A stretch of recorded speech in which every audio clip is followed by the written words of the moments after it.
Hello guys, तो आज मैं वन टू फन सेक्शन का आगे पार्टिसिपेट करूंगी। लास्ट सैटरडे ने देखा था कि बिच्छू बॉय जो वेंकटे सिंह को पढ़ा रहा था, बट ये भाई जो प्यार की बातें करने लग जाता है तो बिच्छू भाई को जो अपना डैड याद आ जाता है।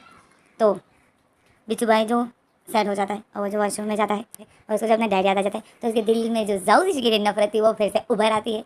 और भाई जो ये भाई जो देख लेता है कि बिच्छू भाई अपसेट हो गया है, तो ये भाई जो यही सोच रहा था कि अगर तुम दोनों के बीच में कैसे, आखिर मैं ऐसे क्या करूँ जो तुम दोनों की दुश्मनी ठीक हो जाए, सही हो जाए। तो अब हम इसके आगे रीड करेंगे। तो हमारे सिंह कर जाते हैं, हमें दिखाते हैं कि बिच्छू भाई जो फेस वॉश करके अपने आप को नॉर्मल करके बाहर आता है। ये भाई जो देख रहा था बिच्छू भाई को, अब ये भाई देखता है बिच्छू भाई आता है और बैठ जाता है। तो ये भाई इस बिच्छू भाई को देखता है। बिच्छू भाई की आंखें थोड़ी सी सूज गई थी क्योंकि बिच्छू भाई रो रहा था। ये भाई जो बिच्छू भाई को देख रहा था तो अचानक से ये भाई को काला जाती है। ये भाई देखता है तो जाऊ से छूता। ये भाई जो फिर अपना मोबाइल तो ये भाई जो फिर बिच्छू भाई को बोलता है कि एक्सक्यूज़ मी। तो बिच्छू भाई जो सर हिलाता है कि ओके।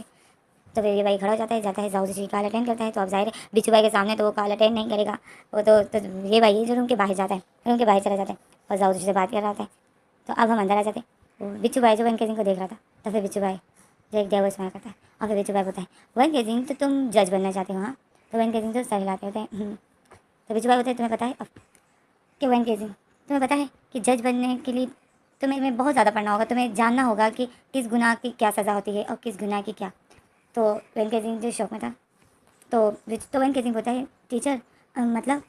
तो बिच्छू भाई बोलता है मतलब ये कि अगर कोई पर्सन चोरी कर ले तो उसको कितनी सज़ा मिलनी चाहिए, कोई खून कर ले तो उसको क्या सज़ा मिलनी चाहिए। और फिर बिच्छू भाई वेंकट सिंह को देखता है और फिर बिच्छू भाई बोलता है और अगर कोई पर्सन किसी का रेप कर दे तो क्या सज़ा मिलनी चाहिए। तो बिच्छू भाई जब ऐसा बोलता है तो वेंकट सिंह जब रेप का नाम सुनता है तो वेंकट सिंह जो शौक में हो जाता है। वेंकट सिंह के फेस में जो छोटी सी स्माइल थी वो गायब हो जाती है। वेंकट सिंह घबराने लग जाता है क्योंकि वेंकट सिंह को याद आ जाता है अपना वो वक्त जो जाऊ जी ने जो सबसे ज़बरदस्ती की थी। तो बिच्छू भाई जो वेंकट सिंह को देख रहा था वेंकट सिंह धीरे धीरे फेस का रंग पीला पड़ जाता है। वेंकट सिंह घबराने लग जाते हैं। बिच्छू भाई वेंकट सिंह की आंखें देखते हैं, वेंकट सिंह की आंखें नम होने लगती है और यहाँ वहाँ देख रहा था वेंकट सिंह। तो बिच्छू भाई जो फिर आगे बोलता है, अब बिच्छू भाई सिर्फ रेप के बारे में ही बातें करेगा।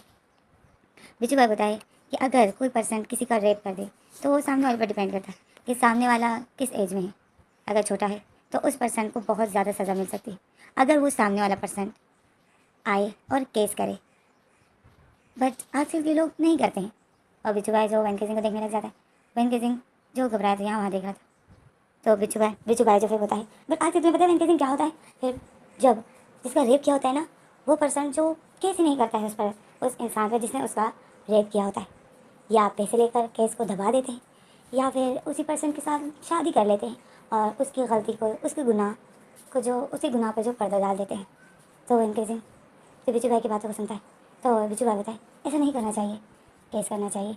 जिसने जो गुनाह किया है उसको उसकी सज़ा मिलनी चाहिए, कड़ी से कड़ी सज़ा देनी चाहिए उस पर्सन को। जो उस पर्सन ने एक छोटे से बच्चे का रेप कर दिया इतनी बेरहमी से, तो उस इंसान को कैसे माफ़ किया जा सकता है वेंकट सिंह, बताओ मुझे। और बिच्छू भाई जो बहुत ज़्यादा गुस्से में हो जाता है और वो जो टेबल पर मुक्का मार देता है। तो वेंकट सिंह तो वैसे ही अपने उसी बातों को याद करा तो वैसे इतना डरा हुआ था कि बिच्छू भाई के ऐसे बिहेवियर से वेंकट सिंह जो और घबराने लग जाता है। तो बिच्छू भाई जो वेंकट सिंह तो घबरा जाता है। वेंकट सिंह जो बिच्छू भाई को देख रहा था और वेंकट सिंह जो बिच्छू भाई को देख रहा था इतना डरा हुआ होता है। वेंकट सिंह का फेस इतना रेड, उसकी आंखें इतनी रेड और वो जो बस नम आंखों से बिच्छू भाई को देखता है। और बिच्छू भाई होता है कितने इडियट होते हैं वो लोग जो केस नहीं करते हैं और उसी पर्सन के साथ शादी कर लेते हैं और उसके साथ हंसी खुशी रहते हैं। बिच्छू भाई जो ऐसा बोल देता है गुस्से में कि कितने इडियट होते हैं वो लोग जो उसी पर्सन के साथ शादी कर लेते हैं जिसने उसका बचपन में रेप किया था, उसको इतनी तकलीफ दी थी और उसको माफ़ कर देते हैं, इतनी आसानी से माफ़ कर देते हैं। वो माफ़ी के लायक होता है क्या? तुम बताओ वेंकट सिंह, क्या वो माफ़ी के लायक होता है? क्या भूल जाते हैं वो दर्द? इतनी आसानी से वो दर्द भूल जाता है इंसान? नहीं भूलता है, दर्द नहीं भूलता है। बट कोई कोई इडियट होता है। इतनी आसानी से माफ़ नहीं करना चाहिए वेंकट सिंह, तुम सुन रहे हो मेरी बात? तो वेंकट सिंह जो बिच्छू भाई को देख रहा था, क्यों माफ़ किया तुमने? अब बताओ मुझे, आखिर क्या किया उस साउथ ने ऐसा जो तुमने उसकी इतनी बड़ी सज़ा, तुमने उसकी इतनी बड़ी गुनाह पर पर्दा डाल दिया और तुमने उसको कोई सज़ा नहीं देनी चाहिए, माफ़ कर दिया तुमने उसको और उसी के घर में रह रहे हो, उसके साथ तुमने शादी कर ली। अब वेंकट सिंह तो अब इतना डरा हुआ है कि वेंकट सिंह को ये तो समझ नहीं है, इसका इतना दिमाग तो चल नहीं रहा है कि ये टीचर मुझसे क्या पूछ रहा है, क्यों पूछ रहा है। और फिर बिच्छू भाई जो टेबल पर पंच मार देता है फिर से और बोलता है वेंकट सिंह तुम्हें बोल रहा हूँ मैं। पंच मारता है तो एक डस की आवाज़ आती है। वेंकट सिंह जो और घबरा जाता है। तो इसमें जो डस की आवाज़ बाहर ये भाई ये सुन लेता है। ये भाई जो सुनता है कि अंदर से डस की आवाज़ आई तो ये भाई जो फिर रूम की तरफ देखता है, रूम से जो आवाज़ें आ रही थी बिच्छू भाई की गुस्से की। तो ये भाई जो फिर बोलता है जाओ दिशु, मैं तुमसे बाद में बात करता हूँ, ओके। तो जाओ दिशु बोलता है ओके। और बिच्छू, और ये भाई जो जाओ दिशु की गाल को काट कर रूम के अंदर जाता है। और जैसे ही रूम के अंदर जाता है तो हम यहाँ रूम का सीन दिखाते हैं। वैन केजिंग जो घबराया हुआ था तो बिच्छू भाई को देख रहा था। तो बिच्छू भाई बोलता है तुमसे मैं कुछ पूछ रहा हूँ वैन केजिंग, क्यों माफ़ कर दिया तुमने जाओ दिशु को? उसने तुम्हारे साथ बचपन में क्या किया था, याद नहीं है तुम्हें? तो वैन केजिंग जो बिच्छू भाई को देख रहा था, और बिच्छू भाई जो बताओ वैन केजिंग, क्यों माफ़ किया तुमने उसको? क्या जाओ दिशु माफ़ी के लायक था? नहीं। और वैन केजिंग बोलता है नहीं, वो नहीं था, वो माफ़ी के लायक नहीं था। तो बिच्छू भाई होता है तो फिर क्यों किया तुमने उसको माफ़? तो वैन केजिंग जो बिच्छू भाई को देख रहा था, तो बिच्छू भाई जो वैन केजिंग को देख रहा था, तो इसी में जो ये भाई रूम के अंदर आ जाता है तो बिच्छू भाई जो नॉर्मल हो जाता है। और बिच्छू भाई बोलता है जल्दी से आंसर लिख के मुझे दिखाओ। तो वैन केजिंग जो डरा हुआ था और जो बिच्छू भाई को देख रहा था, तो बिच्छू भाई बोलता है मैंने कहा आंसर लिख के दिखाओ, तुम कब से बैठे हो और आंसर नहीं लिख रहे हो? तो ये भाई जो देख रहा था कि बिच्छू भाई तो वैन केजिंग को गुस्सा कर रहा है। तो वैन केजिंग जो फिर पेंसिल उठाता है, वैन केजिंग जो फिर पेंसिल उठाता है और उस क्वेश्चन के आंसर लिख रहा होता है। तो वैन केजिंग जो कांप रहा था, ये भाई जो वैन केजिंग को देख रहा था। अब ये भाई जाता है, बिच्छू भाई जो वही बुक पढ़ रहा था, बिच्छू भाई जो बुक पढ़ मतलब बुक में देखने लग जाता है। और ये भाई जो वैन केजिंग को देखता है, वैन केजिंग जो पसीना पसीना हो गया था और वो जो पेंसिल से लिख रहा था तो उसके हाथ कांपे जा रहे थे। तो बिच्छू भाई तो ये भाई जाता है वैन केजिंग के पास, तो वैन केजिंग से जो कुछ लिखा ही नहीं जा रहा था। तो बिच्छू भाई जो फिर देखता है वैन केजिंग को और बोलता है वैन केजिंग तुमने अभी तक लिखना स्टार्ट क्यों नहीं किया? तो ये भाई तो वैन केजिंग जो बोलता है नहीं नहीं मैं लिख रहा हूँ मैं लिख रहा हूँ। तो वैन केजिंग तो ये भाई देख रहा था, ये भाई फिर वैन केजिंग की फोrehead पे हाथ रखता है और बताया वैन केजिंग क्या हुआ, तुम्हें कितना पसीना है? और वैन केजिंग अपना फेस ऊपर करता है, ये भाई को देखता है तो वैन केजिंग की आंखें नम थी, उसका फेस पूरा रेड था। तो ये भाई बोलता है वैन केजिंग क्या हुआ? तो वैन केजिंग जो हकला रहा था और बोल रहा था कि नहीं नहीं नहीं कुछ भी नहीं हुआ। ये भाई जो देख रहा था, तो ये भाई जो होता है, ये भाई को तो पता है कि वैन केजिंग जब तभी हकलाता है जब ये डर जाता है। तो ये भाई जो फिर वैन केजिंग को पानी ला कर देता है और बताए पानी पियो वैन केजिंग। बिच्छू भाई देख रहा था क्योंकि ये भाई जल्दी से जाता है और उस जग से पानी डालता है जो कि बेड के पास अक्सर रखे हुए थे ना जग गिलास। तो ये भाई जो वहाँ से जग से पानी डाल के वैन केजिंग गिलाता है और ये भाई बिच्छू भाई देख रहा था कि ये कैसे वैन केजिंग की केयर कर रहा है। बिच्छू भाई शौक में था और देख रहा था। तो ये भाई फिर वैन केजिंग को पानी देता है, वैन केजिंग जो हाथ से पानी गिलास उठाता है पर उसके हाथ इतने कांप रहे थे कि वो गिलास से पानी गिर रहा था और वो सारे जो बुक होती है उस पर गिर जाता है। तो ये बिच्छू भाई देख रहा होता है, बिच्छू भाई होता है वैन केजिंग तुमने सारा पानी बुक्स पर गिरा दिया। तो बिच्छू भाई जो थोड़ी ज़ोर से जैसे लाउडली बोल देता है तो वैन केजिंग के हाथ से डर के मारे गिलास पूरा ही छूट जाता है और वो गिलास जो टेबल के ऊपर गिर जाता है। तो बिच्छू भाई जो जल्दी से खड़ा हो जाता है, सारी बुक्स गीली हो जाती है। तो बिच्छू भाई जो खड़ा हो जाता है और जोर से बताता है कि वैन केजिंग ये तुमने क्या किया?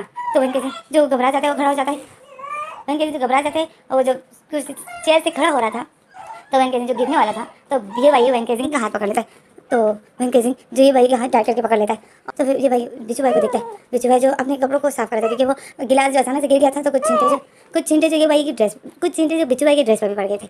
तो बिच्छू भाई जो खड़ा हो जाता है अपने कपड़ों को साफ कर रहा था, अपनी बुक्स को उठा रहा था। तो ये भाई जो बिच्छू भाई को देखना बंद करके फिर वैन केजिंग को देखता है। तो ये भाई जो वैन केजिंग को बोलता है वैन केजिंग क्या हुआ? तो वैन केजिंग सर हिलाता है और बोलता है नहीं कुछ नहीं। तो ये भाई जो वैन केजिंग को बोलता है वैन केजिंग तुम क्या हुआ, तुम इतने घबरा क्यों रहे हो? तो वैन केजिंग जो बिच्छू भाई को देख रहा था और डरा हुआ था, बिच्छू भाई को डरी हुई नज़र से देख रहा था। तो ये भाई देख रहा था कि वैन केजिंग किसको देख रहा है। तो ये भाई समझ जाता है कि बिच्छू भाई ने ज़रूर कुछ ना कुछ किया है, पर ये भाई ये नहीं पता कि बिच्छू भाई ने किया क्या है, आखिर क्या किया है जो वैन केजिंग इतना घबरा गया है। तो फिर ये भाई जो वैन केजिंग के पास जाता है, वैन केजिंग को बोलता है वैन केजिंग जाओ वॉशरूम में जाओ, फिर अपना फेस वॉश करो, जाओ फेस वॉश करो, ठीक हो जाओगे तुम, जाओ फेस वॉश करो फ्रेश हो जाओ। तो वैन केजिंग जो सर हिलाता है बोलता है नहीं मैं ठीक हूँ। तो ये भाई बोलते जाओ, मैंने कहा ना जाओ, तो अपना फेस वॉश करो, ठीक हो जाओगे तुम, जाओ बहुत ज़्यादा तुम पर बहुत ज़्यादा पसीना आ गया है, जाओ अपना फेस वॉश करो, मैं जितना ये जगह साफ़ करता हूँ, मैं ये बुक्स उठाता हूँ। तो वैन केजिंग जो नहीं जाता है, बट ये भाई जो उसको ज़बरदस्ती भिजवा देता है और फिर वैन केजिंग जो जाता है। तो फिर वैन केजिंग जा रहा था, ये भाई वैन केजिंग को देख रहा था और फिर बिच्छू भाई जो वैन केजिंग को देखने लग जाता है तो मुँह बना लेता है क्योंकि वैन केजिंग बिच्छू भाई को तो बिच्छू भाई जो वैन केजिंग को देख के बिच्छू भाई को वैन केजिंग को गुस्सा आता है क्योंकि उसने सारी कॉपियाँ गीली कर दी थी। और बिच्छू भाई जो गुस्सा भी था वैन केजिंग को गुस्सा। अब बिच्छू भाई को कहाँ वैन केजिंग अच्छा लगता है, वो तो जाऊ दिशु का हस्बैंड है ना, जैसे वो जाऊ दिशु की फैमिली है तो फिर बिच्छू भाई तो वैसे ही जाऊ दिशु से नफरत करता है, वो तो इनको ख़त्म करने के लिए आया है। तो बिच्छू भाई जो वैन केजिंग को देख के मुँह बना लेता है और ये भाई जो ये देख लेता है और बिच्छू भाई जो ये भाई की तरफ फेस करता है तो ये भाई जो बुक उठाने की एक्टिंग करने लग जाता है, जैसे कि ऐसा नहीं दिखाता है कि मैंने सब कुछ देख लिया है। जैसे मुझे हमें वैन केजिंग को दिखाते हैं, वैन केजिंग वॉशरूम के अंदर जाता है और वो वॉशरूम का गेट बंद करता है। तो वॉशरूम का गेट बंद होने से जो वॉशरूम का गेट बंद होता है तो ड्रेस की आवाज़ आती है। तो ये वैन केजिंग जो घबरा जाता है और फिर वैन केजिंग जो काँप रहा होता है और विजू भाई की बातें याद कर रहा होता है कि माफ़ नहीं करना चाहिए, इतनी आसानी से माफ़ नहीं करना चाहिए। भाई उस पर्सन ने क्या किया था और हम इतनी आसानी से माफ़ कर दे। और फिर वन के दिन जो विजू भाई की बातें याद कर रहा था तो वन के दिन जो डरा हुआ था, काँप रहा था और अपनी वही रात याद कर रहा था जब वन के दिन के साथ जाओ ने ज़बरदस्ती की थी। तो वही याद कर रहा था और वन के दिन जो काँप रहा था, वन के दिन को हर एक मोमेंट याद था। वन के दिन जब भूला नहीं था, वन के दिन को हर एक मोमेंट याद हो जाता है और वन के दिन जो काँप रहा होता है। और फिर वन के दिन जो कामते कामते आता है वॉश बेसिन के पास, अपना फेस वॉश करता है, अपने फेस पे पानी डालता है, मिरर में देखता है तो मिरर में जो वन के दिन को जाओ जिसको का डेवल फेस याद आता है। वन के दिन जब मिरर से दूर एक कदम दूर हो जाता है, इतना वन के दिन घबरा जाता है, एक कदम दूर हो जाता है, मतलब वन के दिन जब मिरर में देख रहा था और पीछे हो जाता है और वन के दिन को मिरर में वही जाओ जिसका फेस ही नजर आ रहा था। और वन के दिन जो यही बोल रहा था कि नहीं नहीं प्लीज़ मुझे छोड़ दो, और वन के दिन यही बोल रहा था और डर गया था। तो वन के दिन पीछे की तरफ हो रहा था तो वन के दिन का पैर जो फिसल जाता है और वन के दिन जो ड्रस करके नीचे गिर जाता है। तो वन के दिन का सर जो टब पर लग जाता है, वो नहीं तो टब जिसमें बैठ के लोग नहाते हैं, उस टब पर वन के दिन का सर लग जाता है।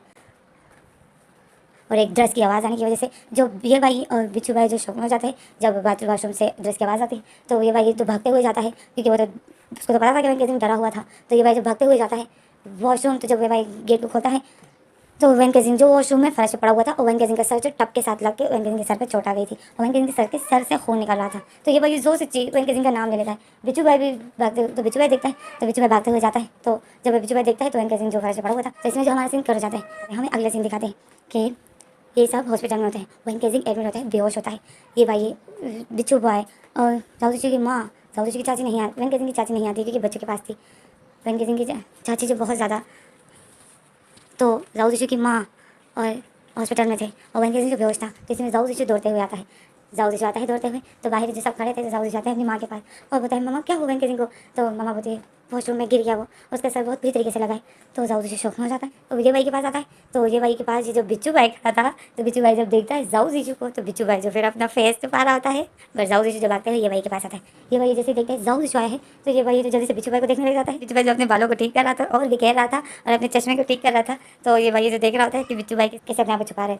तो ये भाई जो फिर जाऊ जी को देखते हैं, जाऊ जी ये भाई के पास आता है। जाऊ जी को देखिए डॉक्टर ने क्या कहा, ये भाई डॉक्टर ने क्या कहा। तो ये भाई जाऊ जी का हाथ पकड़ता है और बोलता है कुछ नहीं जाऊ जी टेंशन मत लो, वन के सिंह को बस थोड़ी सी चोट आई है। तो जाऊ जी घबरा जाता है। जाऊ जी कहता है ये भाई अगर छोटी सी चोट होती तो वन के सिंह इस तरह बेहोश नहीं होता है, बेहोश नहीं होता। कहीं तुम्हें याद है ना ये जिनको भी छोटी सी ही चोट आई थी। तो ये भाई याद करता है जिनको तो छोटी चोट बिल्कुल नहीं आई थी, ये भाई ने उसके सर पे इतना बड़ा गमला मारा था जिसकी वजह से ये जिन जो कोमा में है।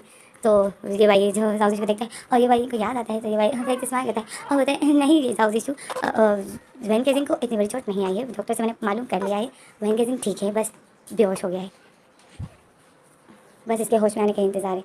तो जाऊ जी जो वैन के सिंह को देखता है, वैन के सिंह बेहोश था और फिर जाऊ जी अपनी मामा के पास जाता है और बताएं बच्चे कहाँ हैं।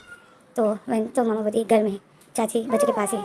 तो जाऊ जी बोलता है चाची को मैं बता देता हूँ कि वैन के सिंह ठीक है। तो जाऊ जी बोलते तो मामा जाऊ जी की मामा बोलती है कि मैंने बता दिया है। वो तो बहुत गहरी थी आने की, बट बच्चे जो उसी के पास खुश होते हैं, मेरे साथ बच्चे रोते हैं, तो बच्चे जो उसको छोड़ नहीं रहे थे, नहीं तो वो भी आ रही थी। तो इसमें जो सिस्टर वैन के सिंह के रूम से बाहर निकल जाती, तो जाऊ जी देखता है, तो जाऊ जी सिस्टर को रोक देता है और बोलते सिस्टर वैन के सिंह कैसा है। तो सिस्टर होती है कि ठीक है, बस हम लोग इसके होश में आने का इंतज़ार कर रहे हैं। असल में जहाँ पर इसको चोट लगी है वो जगह बहुत नाजुक होती है, तो डॉक्टर बस यही कोशिश कर रहे हैं कि एक दफ़ा वैन के सिंह जाग जाए, ये जागेगा तभी हमें पता चलेगा। तो जाऊ जी शौक हो जाता है।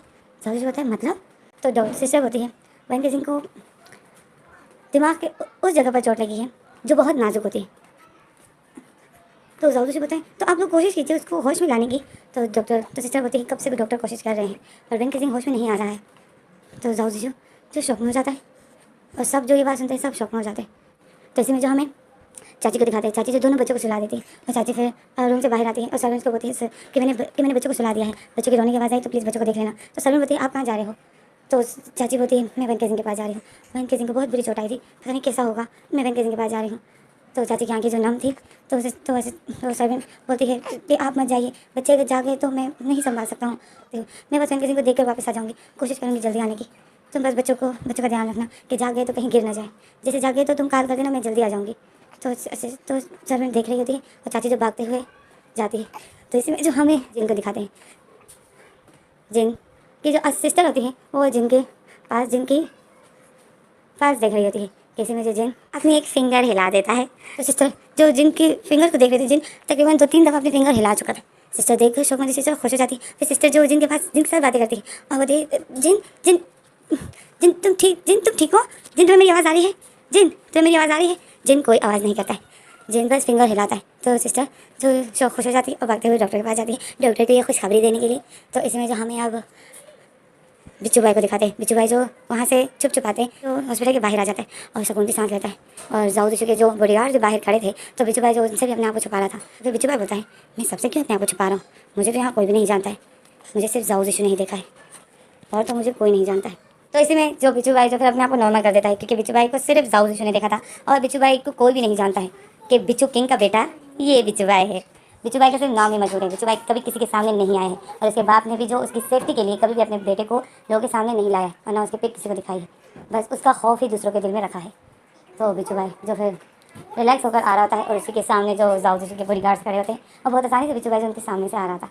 तो इसमें जो हमें ये भाई को दिखाते हैं, ये भाई इधर उधर देखता है, वो कहीं बिच्छू भाई को ही ढूंढ रहा था क्योंकि जाऊ दिशु उसके सामने ही खड़ा था। तो ये भाई को जो बिच्छू भाई की फिक्र हो गई थी। जब ये भाई देखता है बिच्छू भाई नहीं है, तो फिर ये भाई जो जाऊ दिशु की माँ के पास आ जाते हैं जो कि साइड में खड़ी थी। तो ये भाई जो बिच्छू की माँ जाऊ दिशु की माँ के पास आता है और बताए, आंटी वो टीचर कहाँ है? तो जाऊ दिशु की माँ बताती है वो चला गया है। तो ये भाई जो फिर रिलैक्स हो जाता है। तो इसमें जो हमें अगला सीन दिखाते हैं कि इसी तरह हॉस्पिटल में ही सब थे, सब वेट कर रहे थे कि वैन केजिंग को होश क्यों नहीं आ रहा है, ये क्या मसला है। वैन केजिंग के जो टेस्ट वगैरह हो रहे थे, वैन केजिंग को अभी तक होश नहीं आया था। कैसे में जो चाची भागते हुए आती है, चाची को जब देखता है, चाची जब भागते हुए आती है तो जाऊ दिशु की मामा देखती है कि चाची आई है। जाऊ दिशु देखता है तो वो जो चाची भागते हुए आती है जाऊ दिशु की मामा के पास और बोलती है, वैन केजिंग कैसा है?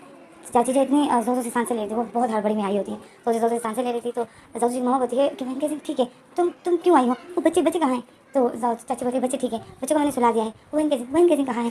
तो जाऊ दिशु की मामा बोलती है वो ठीक है, डॉक्टर ने बोला है बस थोड़ी देर में वैन केजिंग जो होश में आ जाएगा। तो चाची बोलती है थोड़ी देर में? इतना टाइम हो गया है, वैन केजिंग होश में नहीं आया है। तो जाऊ दिशु की मामा जो वैन चाची को देख रही थी, तो चाची जब फिर आती है वैन केजिंग के रूम के पास और वो अंदर जा रही थी। तो जाऊ दिशु बोलता है कि अंदर मत जाइए, वैन केजिंग की ट्रीटमेंट चल रही है। तो चाची बोलती है अभी तक वैन केजिंग को इतनी गहरी चोट आई है क्या? तो जाऊ दिशु की मामा जाऊ दिशु जो चाची को देख रहा था, चाची जो इतनी हर्ट हो गई थी और चाची बोलती है मुझे वैन केजिंग को देखना है, मुझे वैन केजिंग को देखना है। जाऊ दिशु कुछ करो, इनको बोलो मुझे वैन केजिंग के पास जाना है। तो जाऊ दिशु बताए आप टेंशन मत लीजिए, वैन केजिंग ठीक है। तो जाऊ दिशु की मामा तो मामा तो चाची बोलती नहीं, वैन केजिंग ठीक नहीं है, मेरा दिल बहुत घबरा रहा है, वैन केजिंग ठीक नहीं है, मुझे वैन केजिंग को देखना है। तो इसमें जो डॉक्टर रूम से बाहर निकल आते, जाऊ दिशु जो देखता है कि डॉक्टर आ गया तो जाऊ दिशु डॉक्टर को आ जाता है और बताए डॉक्टर वहीं कहते हैं। तो डॉक्टर जो जाऊ दिशु को बताए टेंशन मत लीजिए, सब कुछ ठीक है। तो जाऊ दिशु और जब सब ये सुनते हैं तो सब रिलैक्स हो जाते हैं। इसी में हमारे सिंह कर हो जाते, डॉक्टर वहाँ से चले जाते हैं, हमारे सिंह कर हो जाते, सब बैठे हुए थे। तो जाऊ दिशु होता है कि वहीं के सिंह को चोट कैसे लगी? तो ये भाई बोलता है वॉशरूम में वहीं के सिंह का पैर फिसल गया था, मैं बाहर था, वहीं के सिंह का टीचर भी बाहर था, अचानक से किसी चीज़ से गिरने की आवाज़ आई। तो जब मैं वॉशरूम के अंदर गया तो वहीं के सिंह जो गिरा हुआ था, वहीं के सिंह के सर पर बहुत बुरी तरीके से चोट आई थी। तो जाऊ दिशु तो फिर शौक में हो जाता है। तो इसमें जो हमारे सीन कर हो जाता है, हमें दिखाते हैं कि घर से सर्वेंट्स की कॉल आ जाती है कि बच्चे जागे हैं और बहुत ज़्यादा रो रहे हैं। तो मामा बोलती है कि ओके हम लोग आ रहे हैं। तो जाऊ दिशु देखता है, तो जाऊ दिशु बोलता है मामा आप और चाची घर जाइए, मैं और ये भाई है यहाँ वैन केजिंग के पास है, आप लोग जाइए घर। तो जाऊ दिशु की मामा बोलती है नहीं, मैं वैन केजिंग घर से छोड़ के नहीं। तो दूसरी तरफ से चाची बोलती है कि नहीं मैं नहीं जाऊँगी, मैं वैन केजिंग के पास रहूँगी। तो इसमें जो हमारा सीन कर हो जाता है, हमें अगला सीन दिखाते हैं कि बहुत मुश्किल से जाऊ दिशु जो मामा को और चाची को घर भिजवा देता है, क्योंकि दोनों ही वैन केजिंग को छोड़ के नहीं जाना चाहती थी। और जाऊ दिशु बहुत मुश्किल से इन दोनों को भिजवा देता है। और जाऊ दिशु ये भाई बैठे हुए होते हैं, वैन केजिंग जो अंदर आईसीयू रूम, वैन केजिंग जो अंदर होता है, अंदर अलाउ नहीं होता है, पेशेंट के पास जाने का अलाउ नहीं होता है। तो वैन केजिंग तो जाऊ दिशु ये भाई जो बाहर होते हैं, तो जाऊ दिशु जो बोलता है कि एक ही पल में क्या हो गया, पता नहीं कैसे वैन केजिंग का पैर फिसल गया, मुझे तो कुछ समझ नहीं आ रहा है। तो जाऊ दिशु यही सोच रहा था। तो फिर इसमें जो हम दिखाते हैं कि वैन केजिंग के रूम से डॉक्टर जो बाहर निकलता है, तो जाऊ दिशु जो देखता है तो जाऊ दिशु फिर डॉक्टर के पास जाता है और डॉक्टर को बोलता है डॉक्टर क्या वैन केजिंग को होश नहीं? तो डॉक्टर जो सही लाता है बोलता है अभी तक नहीं आए हैं, अभी तक नहीं आए। तो जाऊ दिशु शौक में था, ये भाई देख रहा था, जाऊ दिशु बहुत ज़्यादा टेंशन में था, ये भाई जाऊ दिशु को देख रहा था। जाऊ दिशु जब वैन केजिंग के रूम के पास जाता है और जो खिड़की छोटी सी खिड़की होती है ना, वहाँ से देख रहा होता है वैन केजिंग जो अंदर ऑक्सीजन मास्क वैन केजिंग को लगा था और वैन केजिंग के सर पर जो पट्टी लगी हुई थी और वैन केजिंग बेहोश था और जाऊ दिशु वैन केजिंग को ही देख रहा था और ये भाई जो जाऊ दिशु को देख रहा था। तो इसी में जो ये रात इस तरह बीत जाती है। ये दोनों जो वैन केजिंग के पास ही होते हैं रात। हमें सुबह का सीन दिखाते हैं। सुबह होती है, जाओ जिशु मम्मा कॉल करती है, वैन केजिंग को पूछती है और वैन केजिंग को कोई होश नहीं आया होता है। जाओ जिशु परेशान होता है कि वैन केजिंग को होश क्यों नहीं आ रहा है। तभी हमें अगला सीन दिखाते हैं। जाओ जिशु और ये भाई डॉक्टर के पास, डॉक्टर के ऑफिस रूम में बैठे हुए थे और डॉक्टर ने जो सामने वैन केजिंग के ब्रेन का एक्सरे ओपन किया होता है, मतलब ब्रेन के एक्सरे को सामने रखकर ये भाई डॉक्टर जो जाओ जिशु और ये भाई को वैन केजिंग के ब्रेन के बारे में बता रहा होता है। तो जाओ जिशु बताए डॉक्टर वैन केजिंग को इतनी गहरी चोट आई है जो वैन केजिंग अभी तो होश में नहीं आए हैं। तो डॉक्टर जो फिर अपनी आंखें नीचे करता है और डॉक्टर जो फिर जाओ जिशु को देखते हैं और डॉक्टर होता है हम खुद ही परेशान है कि वैन केजिंग होश में क्यों नहीं आ रहा है। तो इसी में तो जाओ जिशु ये भाई जो डॉक्टर को देख रहे थे, तो इसी में जो डॉक्टर जो वैन केजिंग के बारे में डॉक्टर जाओ जिशु और ये भाई को बता रहा होता है कि वैन केजिंग के सर पे जो बहुत नाजुक जगह ये है, यहाँ पे चोट लगने की वजह से जो इंसान की याददाश्त चली जाती है, यहाँ पे चोट लगने की वजह से जो इंसान कोमा में चला जाता है। डॉक्टर जो जाओ जिशु ये भाई को ये बता रहा होता है। डॉक्टर जो ये भाई और जाओ जिशु का बहुत ज़्यादा टाइम ले लेता है, तकरीबन 20 मिनट तक डॉक्टर जो इन दोनों को अपने रूम में ही रोके हुए होता है कि पीछे से फिर हमें ये दिखा। तो इसमें जो डॉक्टर अब जाओ जिशु ये भाई के साथ बातें कर रहा था कि इसमें जो सिस्टर आ जाती है। सिस्टर जैसे ही रूम के अंदर आती है तो डॉक्टर को देखती है और डॉक्टर को देख के स्माइल करती है और बोलती है डॉक्टर वैन केजिंग को होश आ गया है। तो डॉक्टर जो होता है होश आ गया, तो सिस्टर जो बोलती है हाँ। तो जब ये बात जाओ जिशु ये भाई सुनते हैं तो ये दोनों जब भागते हुए जाते हैं तो फिर हमें जो सिस्टर को दिखाता है। सिस्टर डॉक्टर को देखती है और डेविल स्माइल करती है, डॉक्टर सिस्टर को देखता है और एक डेविल स्माइल करता है। तो इसमें जो हमारे सीन कर जाते हैं, हमें अब जाओ जिशु और ये भाई को दिखाते हैं। वो लोग जो भागते हुए जा रहे थे वैन केजिंग के रूम में, तो वैन केजिंग जो बैठा हुआ था और जाओ जिशु और ये भाई जब जाते वैन केजिंग के रूम में तो वैन केजिंग बैठा हुआ था। तो जाओ जिशु वैन केजिंग को, जाओ जिशु ये भाई वैन केजिंग को देखते हैं, दोनों शौक में हो जाते हैं। वैन केजिंग जो जाओ जिशु को देखता है तो वैन केजिंग जो शॉकिंग नजर से जाओ जिशु को देख रहा था और जाओ जिशु जो जाता है वैन केजिंग के पास और वैन केजिंग के पास जाता है और वैन केजिंग को बोलता है वैन केजिंग जाओ जिशु ये भाई जो भागते हुए जाते हैं वैन केजिंग के पास और वैन केजिंग को बोलते हैं वैन केजिंग तुम कैसे हो। तो वैन केजिंग जो जाओ जिशु को देख रहा था और वैन केजिंग के फेस में एक अलग सी स्माइल थी और वो जो जाओ जिशु को देखकर इतना खुश था, स्माइल कर रहा था और बताए मैं ठीक हूँ। तो जाओ जिशु जो वैन केजिंग को देखता है और जब देखता है जाओ जिशु वैन केजिंग स्माइल कर रहा है, मतलब जाओ जिशु वैन केजिंग को स्माइल करते हुए देखता है, तो जाओ जिशु जब स्माइल करता है और बताए थैंक गॉड जो तुम ठीक हो। तो वैन केजिंग जब जाओ जिशु को देखता है और सर हिलाता है, बोलता है मैं ठीक हूँ, मैं बिल्कुल ठीक हूँ। तो जाओ जिशु जो वैन केजिंग को देख रहा था ये भाई भी देखता है ये वैन केजिंग बिल्कुल ठीक है, स्माइल कर रहा है। तो ये दोनों जो रिलैक्स हो जाते हैं। तो इसमें जो हमें अगले सीन दिखाते हैं कि अब डॉक्टर वैन केजिंग की चेकअप कर रहा है और वैन केजिंग को बताया वैन केजिंग कैसे हो तुम। तो वैन केजिंग जो बताए ठीक हो। तो डॉक्टर बताए आखिर तुम कैसे गिर गए थे। तो वैन केजिंग जो होता है मैं कैसे गिर गया। तो डॉक्टर बताए ध्यान देना चाहिए ना, ऐसे वॉशरूम के जाते वक्त लोग ध्यान देना चाहिए ना, देखो ना तुम वॉशरूम में गिर गए, अपना ख्याल रखा करो। तो वैन केजिंग डॉक्टर को देखता है और बोलता है ओके डॉक्टर आगे से ध्यान रखूँगा। तो डॉक्टर जब स्माइल करता है और बताए अपना ख्याल रखा करो। तो वैन केजिंग जो सर हिलाता है। तो ऐसे में जब जाओ जिशु बताए डॉक्टर वैन केजिंग को छुट्टी कब तक मिल जाएगी। तो वैन केजिंग जाओ जिशु को देखता है और डॉक्टर जो बताए वैन केजिंग को तकरीबन 1-2 दिन। तो वैन केजिंग डॉक्टर को देखने लग जाता है, शॉकिंग नज़र से डॉक्टर को देख रहा था। डॉक्टर फिर वैन केजिंग को देखता है तो वैन केजिंग जो डॉक्टर को देख रहा था तो डॉक्टर जो फिर बताए कि जब वैन केजिंग यहाँ रहना चाहे तब तक। फिर डॉक्टर जो बताए वैन केजिंग तुम बिल्कुल ठीक हो, अगर तुम रहना चाहो तो ठीक है, नहीं रहना चाहो तो भी ठीक है, तुम्हारी मर्ज़ी है। तो वैन केजिंग जो स्माइल करता है और बताए कि मैं जाना चाहता हूँ, मैं आज ही जाना चाहता हूँ। तो डॉक्टर जो वैन केजिंग ऐसा होता है तो वैन केजिंग की आवाज़ थोड़ी सी डिफरेंट होती है और वो जो डॉक्टर को देख रहा होता है और ऐसा बोल रहा होता है। तो डॉक्टर जो बोलते हैं ओके तुम्हें आज जाना है तुम बिल्कुल जा सकते हो। और फिर डॉक्टर वैन केजिंग जाओ जिशु को देखता है और बताए कि वैन केजिंग तो बिल्कुल ठीक है, आप इसको अगर ले जाना चाहते हो तो ये आप इसे ले जा सकते हो, बस इसके खाने पीने का ख्याल रखना और इसका बहुत बहुत ख्याल रखना है आपको। तो जाओ जिशु वैन केजिंग को देखता है और बताए बिल्कुल मैं इसका ख्याल रखूँगा। तो जाओ जिशु जो वैन केजिंग को देखता है, वैन केजिंग जो फिर जाओ जिशु को देखता है और वैन केजिंग जाओ जिशु को देख रहा होता है और स्माइल करता है और जाओ जिशु जो वैन केजिंग को देख के स्माइल करता है। और ये भाई जो इन दोनों को देख रहा होता है, अब ये भाई देख रहा था कि ये दोनों एक दूसरे को स्माइल कर रहा है, तो ये भाई जब स्माइल करने लग जाता है कि थैंक गॉड इन दोनों ने एक दूसरे को देख के स्माइल तो की। ये भाई यही देखकर खुश हो जाता है, मतलब ये भाई हैरान हो जाता है कि ये दोनों एक दूसरे को देख के स्माइल कर रहे हैं। तो ये भाई जो देख रहा होता है और हैरान भी होता है और खुश भी, हैरान भी होता है खुश भी होता है। हमें आगे से दिखाते हैं कि वैन केजिंग को डिस्चार्ज पेपर बन जाते हैं। वैन केजिंग अभी घर जा रहा है तो जाओ जिशु जो मामा को बोल रहे हैं हाँ डॉक्टर ने खुद ही बोला है कि वैन केजिंग ठीक है, हम बस आ रहे हैं। हाँ माँ मैंने उसकी छुट्टी नहीं करवाई, डॉक्टर ने कहा कि वैन केजिंग ठीक है और वैन केजिंग खुद ही भी घर आना चाहता था, वैन केजिंग बिल्कुल ठीक है। तो जाओ जिशु फिर बोलता है अगर आपको बात करनी है तो मैं आपकी बात करवा दूंगा वैन केजिंग से। तो जाओ जिशु फिर वैन केजिंग को देखता है, वैन केजिंग जो जाओ जिशु वैन केजिंग जो बैठा हुआ था। तो जाओ जिशु वैन केजिंग को बोलता है वैन केजिंग तुमसे बात करना चाहती है, मम्मा बात करना चाहती है। तो वैन केजिंग जाओ जिशु को देखता है और बोलता है मम्मा कौन मम्मा। तो मम्मा बट मेरी तो कोई माँ नहीं है, है ना। तो जाऊजी स्माइल करता है, जाऊजी स्माइल करता है, बोलता है मेरी मामा आपके साथ बात करना चाहती, मेरी माँ आपके साथ बात करना चाहती, क्या तुम भूल गए मेरी माँ को? तो वेंकट सिंह बोलता है ओह तुम्हारी माँ, हाँ मैं आंटी से बात करता हूँ। अभी वेंकट सिंह जो जाऊजी से मोबाइल ले लेता है और बोलता है हेलो। तो दूसरी तरफ से आंटी बोलती है वेंकट सिंह कैसे हो तुम? तो वेंकट सिंह बोलता है ठीक हूँ मैं। तो जाऊजी की मामा बोलती है ओके ठीक है, अच्छा है, जल्दी घर आओ, बच्चे भी तुम्हें याद कर रहे हैं। तो वेंकट सिंह बोलता है हाँ। तो फिर वेंकट सिंह जो जाऊजी का मोबाइल दे देता है, जाऊजी फिर अपनी माँ के साथ बातें कर रहा होता है और वेंकट सिंह जो जाऊजी को ही देख रहा होता है और इतना खुश होता है, इसके पैर में एक अलग सी स्माइल होती है।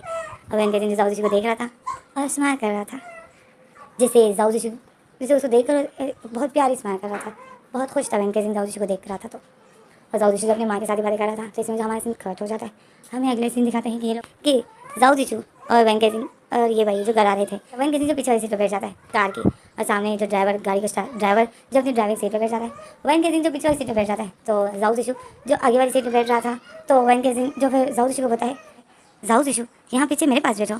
तो जाऊजी जो शौक में हो जाता है और वेंकट सिंह को देख रहा था और बताए तुमने मुझे क्या बोला? तो वेंकट सिंह बताए, वेंकट सिंह शौक में हो जाता है और बोलता है जाऊ जिशु। तो ये जाऊ जिशु वेंकट सिंह को देखता है और बोलता है तुमने मुझे जाऊ जिशु बोला? तो यही पीछे जो ये भाई खड़ा था, ये भाई जो हंसने लग जाता है, वेंकट सिंह जो शौक में हो जाता है, ये भाई को देखता है और जाऊ जिशु को देखता है, वेंकट सिंह इतना शौक में हो जाता है, ये भाई जो हंसते हंसते बोलता है कि जाऊ जिशु थैंक गॉड जो कम से कम वेंकट सिंह ने तुम्हें जीशु अंकल बोलना तो बंद कर दिया। तो जाऊ जिशु जो फिर वेंकट सिंह को देखता है स्माइल करता है और ये भाई जो हंस रहा होता है, ये भाई बोलता है जाओ वेंकट सिंह ये अचानक से क्या हो गया है तुम्हें जो तुम अपने जीशु अंकल को जाओ जीशु बोल रहे हो? वेंकट सिंह फिर बोलता है कि हाँ जीशु अंकल, आप जीशु अंकल आइए आप मेरे पास बैठिए। तो ये भाई जो फिर से हंसने लग जाता है और बोलता है तुम फिर से जीशु अंकल बोलने लग गए। ये वेंकट सिंह जाओ जीशु ठीक था, मुझे शायद नहीं हंसना चाहिए था, मैंने गलत किया, इतनी मुश्किल से तुम इसको जीशु अंकल बोलना तुमने बंद कर दिया, पर शायद मेरी हंसी की वजह से तुम इसको फिर से बोलने लगे। तो वेंकट सिंह जो ये भाई को देखता है और गुस्से में होता है कि ये भाई हंस रहा था, तो वेंकट सिंह का फेस जो गुस्से वेंकट सिंह को जो गुस्सा आ रहा होता है ये भाई पर, जाऊ जिसे देख रहा होता है। तो वेंकट सिंह जो फिर ये भाई से नज़र को वेंकट सिंह ये भाई को मुंह बना लेता है और वेंकट सिंह जब जाऊ जी को देखता है तो जाऊ जी वेंकट सिंह को ही देख रहा था। तो वेंकट सिंह जो फिर फेक स्माइल अपने फेस पर ले आता है और बोलता है जीशु अंकल आइए ना पीछे मेरे पास बैठिए। तो जाऊ जीशु बोलता है ओके। अब ये भाई जो जाऊ जीशु को पास जाता है और शोल्डर से जाऊ जीशु को पुश कर देता है, मतलब शोल्डर से जाऊ जीशु को टच करता है और बोलता है हाँ धीरे धीरे तो वेंकट सिंह तुम्हें अपने पास बुला रहा है, ये क्या हो गया, ये वेंकट सिंह को अचानक से क्या हो गया है? और फिर ये भाई बोलता है चलो अच्छा ही है, किसी ने तो शुरुआत की, नहीं तो तुमसे तो कोई उम्मीद नहीं है। तो ये भाई तो जाऊ जीशु ये भाई को देख रहा था गुस्से में। तो फिर ये भाई जो बोलता है ओके ओके तुम इतना गुस्से से मुझे मत देखो, चलो घर चलते हैं, सब वेट कर रहे हैं। और फिर ये भाई जो आता है ड्राइविंग सीट के पास वाली सीट में बैठ जाता है, मतलब आगे वाली सीट में बैठ जाता है और जाऊ जी जो पीछे वेंकट सिंह के पास बैठ जाता है। और वेंकट सिंह जो जाऊ जी को देख रहा था, जाऊ जी जो फिर बैठ कर वेंकट सिंह को देखता है स्माइल करता है और फिर जाऊ जी जो अपने मोबाइल में लग जाता है, पर वेंकट सिंह जो जाऊ जी को ही देख रहा था और जाऊ जी जो इस बात पर फोकस नहीं करता है, वो बस अपने मोबाइल में ही लगा था और वेंकट सिंह जो जाऊ जी को ही देख रहा था। तो इसमें जो हमारा सीन कर जाते हैं, हमें अगले सीन दिखाते हैं कि ये लोग घर पहुंच गए हैं, जैसे ही वेंकट सिंह घर पहुंच गया है। इतनी लंबी वीडियो। अच्छा तो इसे हम अभी इसमें जो हमारे सीन कर जाते हैं, हमें दिखाते हैं कि वेंकट सिंह और जाऊ जीशु ये भाई घर पहुंच गए। हमें रूम घर के अंदर का सीन दिखाते हैं, जैसे वेंकट सिंह घर जाता है तो चाची जो दौड़ कर आती है और वेंकट सिंह को हक कर लेती है। वेंकट सिंह जो चाची को देखता है तो चाची जो वेंकट सिंह को बोलती है वेंकट सिंह कैसे हो तुम? तो वेंकट सिंह जो स्माइल करता है और सर हिलाता है। तो वह चाची बोलती है तुम ठीक तो हो ना? और फिर चाची जो वेंकट सिंह के बालों को उसके पैसे हटाती है। तो वेंकट सिंह जल्दी से वेंकट सिंह जो चाची के हाथों को रोक देता है और बताए मैं ठीक हूँ अभी। तो चाची जो वेंकट सिंह को देखती है स्माइल करती है और फिर चाची वेंकट सिंह का हाथ पकड़ती है, वेंकट सिंह को लाती है। तो जाऊ जी की मम्मा आती है, जिसमें जाऊ जी की मम्मा आती है और वेंकट सिंह को हक कर लेती है और वेंकट सिंह को फेस पकड़ के वेंकट सिंह की फोरहेड पे किस करती है। बट वेंकट सिंह जो पीछे हो जाता है, अपना फेस पीछे कर देता है और जाऊ जी की मम्मा को अपने फोरहेड पे किस करने नहीं देता है। वो जैसे अपना फेस पीछे की तरफ खींच देता है और जाऊ जी की मम्मा के हाथों को भी अपने फेस से हटा देता है और बताए मैं ठीक हूँ, मैं बिल्कुल ठीक हूँ। तो जाऊ जी की मम्मा जो देख रही होती है वेंकट सिंह को, वेंकट सिंह जो ऐसा बोलकर जाऊ जी के सामने मम्मा के सामने से हट जाता है और आता है लिविंग रूम के सोफे की तरफ, जैसे बैठने के लिए आता है। चाची और जाऊ जी की मम्मा जो खड़ी होती है उसी जगह पर और वेंकट सिंह जो आता है लिविंग रूम में सोफे पे बैठ जाता है और दोनों बच्चे जो वेंकट सिंह को देख लेते हैं तो वो जो खिलौने के साथ खेल रहे थे वो जो भागते हुए वो जो आते हैं वेंकट सिंह के पास। तो वेंकट सिंह जो उन बच्चों को देखता है। वो बच्चे जो वन के सिंह के पास आते हैं, एक टांग एक बच्चा पकड़ लेता है तो दूसरी टांग दूसरा। तो वन के सिंह जो उन बच्चों को देख रहा होता है और उसमें जो दोनों ही बोल रहे थे कि मुझे हमें गोद में उठाओ। वन के सिंह जो उनके हाथों को अपने टांगों से हटाता है क्योंकि वो दोनों ही जो वन के सिंह को उठाना चाहते थे। चाची वन के सिंह को देखती है, जाओ जी की मम्मा देखती है। वन के सिंह जो उन बच्चों को अपने से दूर कर रहा था, जैसे उनके हाथों को अपने टांगों से हटा रहा था। तो चाची जो शौक में थी, वन के सिंह जो बस जाओ जीजू की तरफ देख रहा था। जाओ जीजू जो सामने ही बैठा था और वो मोबाइल चला रहा था, मोबाइल में किसी से बात कर रहा था भाई। तो ऐसे में जो ये भाई आता है और जाओ जी के पास बैठ जाता है बिल्कुल क्लोज होकर। तो वन के सिंह जो ये देख रहा था, वन के सिंह जो मुंह बना लेता है ये भाई को, और वो देख रहा था कि जाओ जी के कितना करीब बैठा हुआ है ये भाई। तो जाओ जी तो तो वन के सिंह जो गुस्से में होता है और ये भाई को गुस्से से देख रहा होता है। तो ऐसे में जो हमें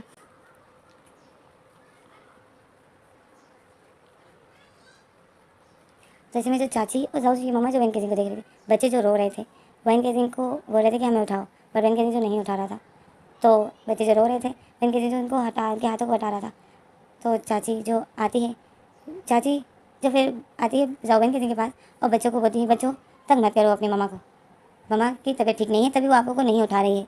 तो वन के सिंह जो चाची के मुँह से अपने लिए मम्मा सुनता है तो वन के सिंह जो मुँह बना लेता है और इन बच्चों को देख रहा होता है। और वो बच्चे जो वन के सिंह को बोल रहे थे कि हमें उठाओ, बट वन के सिंह जो एक को भी गोद में नहीं उठाता है। तो वो जो वन के सिंह जो बच्चों के हाथों को अपने से हटा रहा था, तो चाची को तभी शक नहीं होता है क्योंकि वन के सिंह कभी कभी ऐसे बच्चों की तरह बिहेव करता था अपने बच्चों के साथ। जब जिद पे आ जाता था दोनों को हाथ नहीं करता था, मतलब उठाता नहीं था, प्यार नहीं करता था। जब वन के सिंह किसी बात से नाराज़ होता था या जिद पर आता था तो वो अपने बच्चों को प्यार भी नहीं करता था। तो चाची जो इतना सीरियस नहीं होती है, चाची जब होती है शायद वन के सिंह की तबीयत ठीक नहीं है, शायद अभी इसे चोट लगी है, शायद इस वजह से ये जो बच्चों को हाथ नहीं कर रहा है, मतलब बच्चों को प्यार नहीं कर रहा है, मतलब बच्चों को प्यार नहीं कर रहा है। तो चाची जी यही सोच रही थी और वन के सिंह के ऐसे बिहेवियर को चाची इग्नोर कर देती है। तो इसलिए जो हमें अगला सीन दिखाते हैं, ये लोग खाना खा रहे थे तो वन के सिंह के लिए जो वन के सिंह जब बीमार था तो वन के सिंह के लिए स्पाइसी चीज़ें नहीं बनी थी, उसके लिए जो सूप बनाया गया था वन के सिंह के लिए सर्विंग लाता है। सब जो सब जो बैठे थे वो लोग जो स्पाइसी चीज़ें खा रहे थे, बट वन के सिंह के लिए एक सूप बनाया गया था जो कि वेजिटेबल सूप था। तो वन के सिंह जो उस सूप को देखता है वन के सिंह के मुंह बना लेता है। वन के सिंह बोलता है मैं ये खाऊंगा। तो चाची जो बोलती है हाँ क्योंकि तुम्हें चोट लगी है। तो वन के सिंह जो सूप को देखता है और वन के सिंह जब उनका खाना देखता है कि जाऊ जी जो ये भाई और जाऊ जी की मामा लोग क्या खा रहे हैं, तो वन के सिंह बोलता है मुझे सूप नहीं पीना है, मैं ये खाना खाऊंगा जो आप लोग खा रहे हो। तो जाऊ जी की मामा बोलती है ये तुम्हारे लिए ठीक नहीं है, पहले तुम ठीक हो जाओ, तुम्हारी टांके आए हैं ना सर पर, तो पहले ठीक हो जाओ तो फिर तुम जो चाहोगे खा सकते हो। तो वन के सिंह बोलते हैं नहीं मुझे सूप नहीं पीना है, मुझे यही खाना है। वन के सिंह जो उनके खाने को मतलब जो वहाँ पे स्पाइसी चिकन फ्राई किया हुआ रखा हुआ था, तो वन के सिंह उसको हाथ कर रहा था। तो चाची जो वन के सिंह के हाथ पे थप्पड़ मार देती है। वन के सिंह जो देखते कि चाची ने मेरे हाथ पे थप्पड़ मारा है तो वन के सिंह को गुस्सा आ जाता है और वन के सिंह जो जोर से बोल देते हैं कि आपने मेरे हाथ पे थप्पड़ क्यों मारा, आपकी हिम्मत कैसे हुई मेरे हाथ पे थप्पड़ मारने की। तो चाची जो शौक में हो जाती है, जाऊ जी मुँह में शौक में हो जाती है, जाऊ जी ये भाई दोनों ही शौक में हो जाते हैं वन के सिंह को देखते हैं। और वन के सिंह जैसा बोलकर जब अपने हाथ को पकड़ता है और जब वन के सिंह की नज़र सब पर हो जाती है कि सब मतलब जाऊ जी लोग मुझे ही देख रहे हैं, जाऊ जी ये भाई और जाऊ जी की मामा मुझे ही देख रहे हैं, तो वन के सिंह जो फिर अपने बिहेवियर पर फोकस करता है कि ये मैंने कैसा बिहेव किया। तो वन के सिंह जो फिर दिल में बोलता है कि ये तुमने क्या किया। तो वन के सिंह जो फिर चाची को देख के स्माइल करता है और बताए कि आपने मेरे हाथ पे मारा क्यों, मुझे इतना दर्द हुआ। तो चाची जो फिर वन के सिंह को बोलती है मैंने तुम्हें तभी मारा कि तुम्हें चिकन नहीं खाना है और तुम जो वही खा रहे हो, चलो बैठो यहाँ और अपने सूप पियो। चाची जो गुस्से में बोलती थी तो वन के सिंह को जो वन के सिंह चाची को देखता है और चाची बोलती है बैठो यहाँ, मेरे हाथ पे थप्पड़ क्यों मारा।